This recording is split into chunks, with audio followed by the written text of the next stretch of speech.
Wir haben hier mit dieser comicartigen Darstellung etwas relativ Schwieriges versucht, nämlich das Leben vor 89.000 Jahren darzustellen. Vor 89.000 Jahren gab es hier bei uns in Mitteleuropa noch keinen modernen Menschen, wie wir es sind, keinen Homo sapiens sapiens, sondern es gab hier den Neandertaler, mit dem wir aber verwandt sind, von dem wir Gene in uns tragen.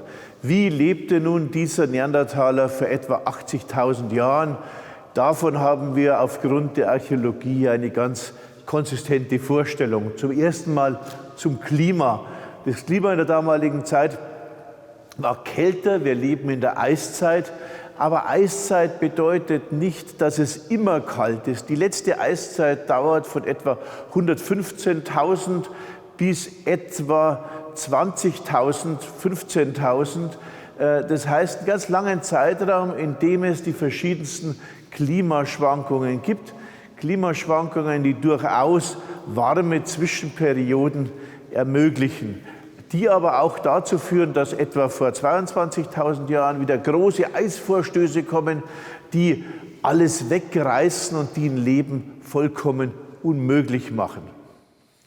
Der Neandertaler ist der Kälte gut angepasst. Der Neandertaler nutzt vor allem den Vorteil, dass es große Tierherden gibt, die man relativ mühelos jagen kann. Wie sieht nun so ein Leben eines Neandertalers aus? Früher dachte man, das sei unglaublich mühselig oder schwierig.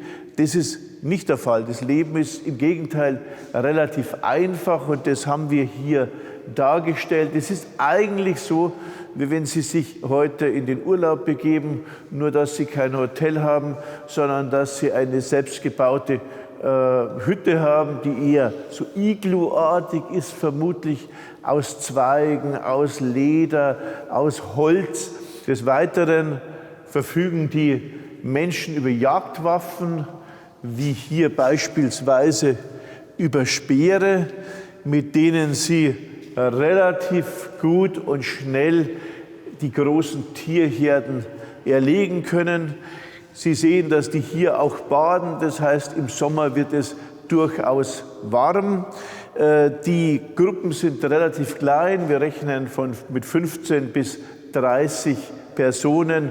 Seuchen und Pandemien, wie wir sie gerade erleben, können sich nicht ausbreiten. Die Menschen sterben also nicht an den Krankheiten, an denen wir heute sterben. Sie sterben eher an abgebrochenen Zähnen, an Zahninfektionen oder an Milzbrand, den sie sich bei den Tieren holen. Die Menschen leben, und das ist ganz wichtig, egalitär. Das heißt, es gibt keine stark hierarchischen Strukturen, sondern jeder erfüllt die Funktion als Jäger, als Schamane, als Heilerin, die er besonders gut persönlich kann. Das heißt, jeder wird aufgrund seines Wertes geschätzt. Und es ist auch nicht so, dass die Menschen irgendwie klein und schwach waren. Im Gegenteil, sie lebten als Laufhetzjäger und waren athletisch und in jedem Fall ganz fit.